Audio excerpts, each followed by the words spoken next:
Hi guys, welcome back to my YouTube channel. So guys, last के lecture में हमने are past और are cities से related पढ़ा था, जो आज का टॉपिक है the use of iron. Okay, the use of iron के बारे में हम लोगों ने पढ़ना है। तो इसमें क्या बताया गया है, जो सबसे पहले आयरन का जो यूज़ हुआ था, ये स्टार्ट हुआ था सब continent around 3000 year ago. Okay, फिर अराउंड 2500 ईयर अगो, 2500 साल पहले एक एविडेंस हमें मिला, एक सबूत मिला। जो आयरन के टूल्स जब बढ़ना स्टार्ट हुए तब हमें वहाँ पे एक सबूत मिला। उसके अंदर these include access for clearing forest and the iron ploughshare. मतलब उसके अंदर एक्सेस बाय कुल्हाड़ी पाएगी, जहाँ से फॉरेस्ट को क्लियर करते थे। मतलब वो अपना मतलब कि खाना जो तैयार करते थे, तो वेपन के तौर पे मतलब कि जंगलों को काटते थे, तो एग्रीकल्चर प्रोडक्शन की काम भी आता था। तो ये आयरन का क्या यूज़ होता था उस टाइम में, ये बताया गया। अब नेक्स्ट है विलेज एंड सिटी लाइफ। आप देख सकते हैं Mathura has been an important sentimental for more than 2500 year ago. Mathura जो है एक ऐसा इम्पोर्टेंट सेटिमेंटल है जो 2500 साल पहले पाया गया।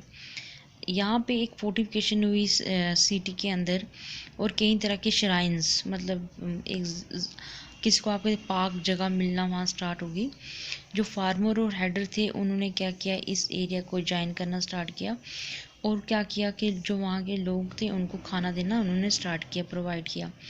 उन्होंने कई तरह के क्राफ्ट्स पर्सन यूज़ किए, जो क्या करते थे, नॉर्थन ब्लैक पॉलिश वार जो बनाते थे। NBPW, एन का मतलब ये northern, B black, P polished, W ware. कई तरह के क्राफ्ट्स पर्सन थे और मर्चेंट से उनने एक एसोसिएशन बनाई जिसको कहा जाता है श्राइन्स। अब आपको पता चल गया होगा कि मथुरा जो एक ऐसे इंपॉर्टेंट सेटलमेंट थी 2500 साल पहले, कहाँ कई तरह की फोर्टिफिकेशन थी जो सिटी के अंदर पाएगी, और कई तरह की श्राइन्स भी। फार्मर जो हेडर थे उन्होंने इस एरिया को ज्वाइन किया, उन्होंने लोगों को खाना प्रोवाइड करना स्टार्ट कर दिया। ओके, अब नेक्स्ट है ये कुछ ऐसे आप देखो, ये कुछ ऐसी कैटेगरीज या कुछ टर्म्स वगैरह आती हैं, तो आपको याद करना पड़ेगा। लार्ज लैंड ओनर्स, जो उसकी टर्म्स को कहा जाता है विला लार। Okay, second one is ordinary ploughman, इसको कहा जाता है उज़्वावार, उज़्हावार कहा जाता है। Third one is landless labour, इसको कहा जाता है कदसा यार। Fourth one is village handyman, इसको कहा जाता है ग्राम बोजक। And last one is independent farmer को कहा जाता है गृहस्थी। ओके, तो ये आप देख लो कि ये टर्म्स है, ये आपको याद करनी होगी। लार्ज लैंड ओनर को कहा जाता है विलालार, ऑर्डनरी प्लग मैन को कहा जाता है उज़हावार, लैंडलेस लेबर को कहा जाता है कदियासार, विलेज हेडमैन को कहा जाता है ग्राम भोजक, इंडिपेंडेंट फार्मर को कहा जाता है गृहस्थी। ओके, तो ये चीज़ें। नेक्स्ट जो है वो कॉइन्स के बारे में बताया गया। आपको पता होना चाहिए कॉइन्स जो है कनिष्का ने सबसे पहले गोल्ड कॉइन को मतलब ज़रूरत में लाया था। जो पहले कॉइन्स थे वो यूज़ किए गए थे 500 ईयर्स अगो, मतलब 500 ईयर को पहले ये कॉइन्स का देखा गया। और कनिष्का जो थे फर्स्ट से उन्होंने गोल्ड कॉइन्स के बारे में बताया। पंच मार्क कॉइन जो जनरली एक रेक्टेंगल या कुछ टाइम के लिए हम इसको या स्क्वायर या राउंड शेप में होते हैं, जो पंच मार्क कॉइन्स होते हैं। ये कॉइन्स बनते हैं मेटल से, मतलब उस टाइम पे ये जो कॉइन्स थे ये मेटल से बने गए थे। अब नेक्स्ट है new roots and new kingdom. जो सॉर्दर्न हाफ था सब कॉन्टिनेंट का, वो एक लॉन्ग कोस्ट लाइन था। जो समुंदर था वो एक ऐसा वे था जो कहीं ना कहीं जो अनचार्टेड टेरिटरी है उसको एक्सप्लोर करता था। चोल्स, चेरास एंड पांड्यास चीफ, इनके दो सेंटर थे पावर के, एक था एक इनलैंड के अंदर और दूसरा था कोस्ट के अंदर। ओके, पुहर और कावेरी पट्टनम, ये पहला पोर्ट था चोलास का, ये याद रखना, पुहर और कावेरी पट्टनम। फिर उसके बाद है मदुराई, जो वो कैपिटल थी पांड्यास की। ये आपको ये मदुराई जो कैपिटल थी पांड्यास की। नेक्स्ट वन है ये आपको से फाजियान 1600 ईयर अगो से आए थे। फिर उसके बाद एक्स यू जंग 1400 ईयर अगो आई सिंह 1315। मतलब ये जो पिलग्रिम्स थे, मतलब जो आए थे बुद्धिस्ट लोग, कौन सबसे पहले आया था, तो ये चीज़ आपको याद, तो ये डेट पूछ सकते हैं कौन में से पहले कौन आया था। उसके बाद आता है भक्ति क्या होता है। कई तरह के डेटीज मतलब देवी देवता उन्होंने मतलब उन देवता को उन्होंने स्टार्ट जैसे शिवा और विष्णु, और उसके साथ कई भी गॉडेस थे, वो भक्ति करना स्टार्ट हो गए। भक्ति का मतलब होता है devotion to the chosen deity as you seen in the present day. मतलब किसी चीज़ की मतलब आप पूजा करना या इबादत करना, वो जो होता है उसको कहा जाता है भक्ति। कुछ लोग यकीन रखते थे कि कृष्णा, और कुछ लोग यकीन रखते थे शिवा पे। मतलब अलग अलग लोग अलग अलग जगह पे बिलीव करते थे। जो आइडिया था भक्ति का प्रेजेंट आज भगवद गीता में पाया जाता है। इसमें कृष्णा और अर्जुन के बारे में भी बताया गया है।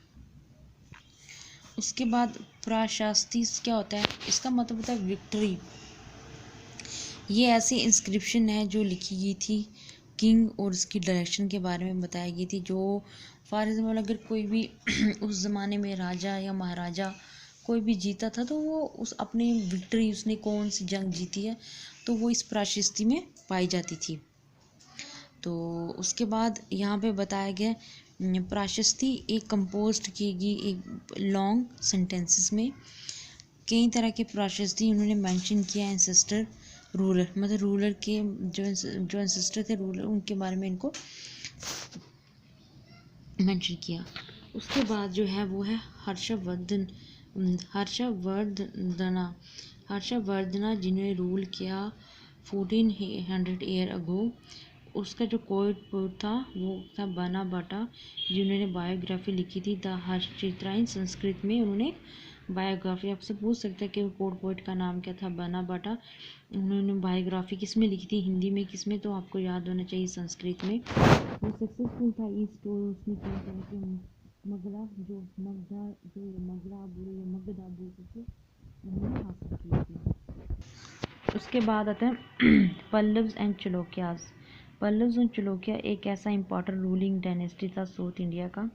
जो किंगडम था, जो मतलब जो राजा थे पल्लव्स के, वो फैलना स्टार्ट हो गए उन रीजन में। उनकी कैपिटल की थी Kanchipuram to the Kaveri delta, तो कांचीपुरम से लेके कावरी डेल्टा तक। चलोकिया जो एक सेंटर था, जो आगे था रायचूर एक दो मतलब दो चीज़ों में डिवाइड, कौन से रिवर में था, एक कृष्णा और तुंगा भाद्रा के अंदर। नेक्स्ट आपको पूछ सकते हैं जैसे ये टर्म्स जैसे महा दंदा नायका, ये चीफ जुडिशियल ऑफिसर थे, मतलब थे क्या, मतलब इनका क्या कहा जाता है उस ज़माने में। जो आजकल हम लोग बोलते चीफ जुडिशियल ऑफिसर, उस ज़माने में उनका नाम होता था महादंडा नायका। जैसे कुमार अमात्या आजकल क्या इम्पोर्टेंट मिनिस्टर कहा जाता है। संधि विग्रह किया minister of war and peace. फिर से नागरा शेस्त्रा चीफ बैंकर और मर्चेंट ऑफ सिटी। सफर सार्थावा वो मर्चेंट कारवांस कहा जाता है। प्रथमा कुलिका चीफ क्राफ्ट्समैन। आवर बिल्डिंग का पास्ट जो उसके बारे में बताना हम देखने चाहते, हमने देखा कई तरह के जो हमारे क्राफ्ट्समैन उनकी जो स्किल बिल्डिंग की, जैसे स्तूपास आपने देखा। स्तूपास का मतलब होता है मोंड, जो आयरन पिलर मेहरूली में था। दिल्ली एक ऐसा रिमार्केबल एग्जाम्पल है skill of Indian crafts person की।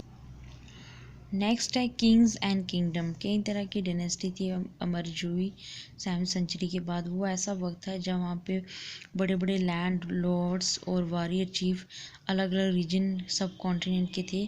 किंग ने हासिल किया सबऑर्डिनेट और समातना ने पावर हासिल की और दौलत हासिल की। उन्होंने डिक्लेयर किया खुद को माना समांतना, मतलब जब वो उन्होंने पावर और वेल्थ हासिल की तो उन्होंने खुद को महासामना पेश किया।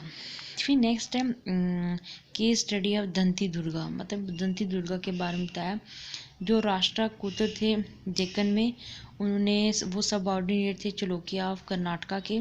मिड 18th सेंचुरी के दौरान दंती दुर्गा एक ऐसा राष्ट्रकूट चीफ थे उन्होंने चलोकिया ने अब लॉर्ड परफॉर्म किए कई तरह के रिचुअल, जैसे हिराइना गरबा, जिसका कहा जाता है गोल्डन वोम।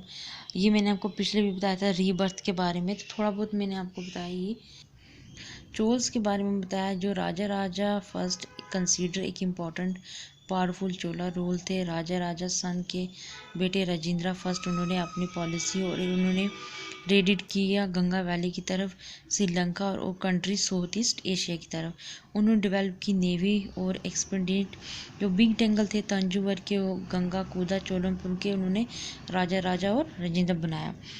आगे ये टर्म्स और इसके मीनिंग आ सकते हैं, जैसे वेलन वागी, लैंड ऑफ नॉन ब्राह्मण पेजेंट प्रॉपर्टी उनको दिया कहा जाता है। ब्रह्मा दे जो लैंड है जो गिफ्ट देते थे ब्राह्मण्स को। शाला बोगा जो लैंड देते थे जो स्कूल को मेंटेन करते थे।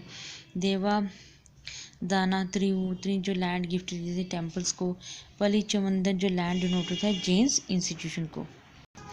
अब जो आ गया द स्टोरी ऑफ दिल्ली, मतलब ये एक ऐसे फेमस सिटी नहीं थी, आपको पहले ही पता है ना, ये एक कोई बिग किंगडम से स्टार्ट हुई है। दिल्ली जो है एक ऐसी कैपिटल थी, एक किंगडम थी जिसके अंडर थी तुम्हारा राजपूत।